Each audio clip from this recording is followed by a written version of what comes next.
हार्दिक स्वागत और अभिनंदन है आपका मेरे चैनल शास्त्र मंथन में। आइए आज जानते हैं क्यों विशिष्ट है सावन मास की पुत्रदा एकादशी। 24 एकादशियों में से एक विशिष्ट फलदायी एकादशी है पुत्रदा एकादशी। हिंदू धर्म में यूँ तो सभी एकादशियों का महत्वपूर्ण स्थान है, लेकिन श्रावण शुक्ल पक्ष की यह एकादशी पुत्रदा एकादशी संतान प्राप्ति और संतान की समस्याओं के निवारण के लिए किया जाता है और श्री हरि विष्णु की पूजा से इस दिन हर इच्छा पूरी होती है।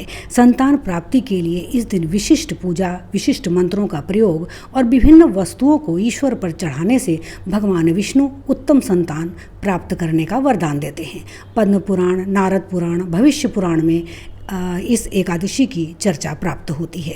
साथ ही साथ संतान प्राप्ति के लिए और संतान से जुड़ी हर समस्या के निवारण के लिए इस एकादशी व्रत को किया जाता है, जिसमें भगवान श्री हरि विष्णु, श्री कृष्ण, माँ लक्ष्मी और अन्य सभी देवी देवताओं से पुत्र प्राप्ति यानी कि संतान प्राप्ति की कामना की जाती है। आइए जाने इस दिन कौन कौन से विशिष्ट मंत्र का पाठ करना चाहिए। तो पुत्रदा एकादशी के दिन सर्वप्रथम संतान गोपाल मंत्र का पाठ करना चाहिए। ओम देव की सुत गोविंद वासुदेव जगतपते देहि में तनयम कृष्ण त्वामहम शरणम गतः।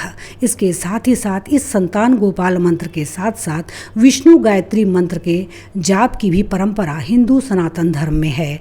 ओम नारायणाय विद्महे वासुदेवाय धीमहि तन्नो विष्णु प्रचोदयात्।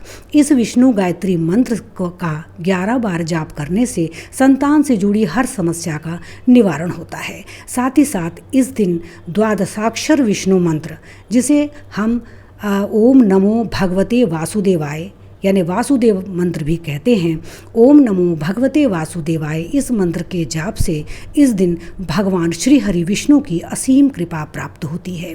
साथ ही साथ इस मंत्र के निरंतर जाप से, प्रतिदिन जाप से जहाँ अच्छा स्वास्थ्य प्राप्त होता है, वहीं विशिष्ट कृष्ण बीज मंत्र ओम क्लीं कृष्णाय नमः, इसके जाप से संतान से जुड़ी हर समस्या दूर होती है।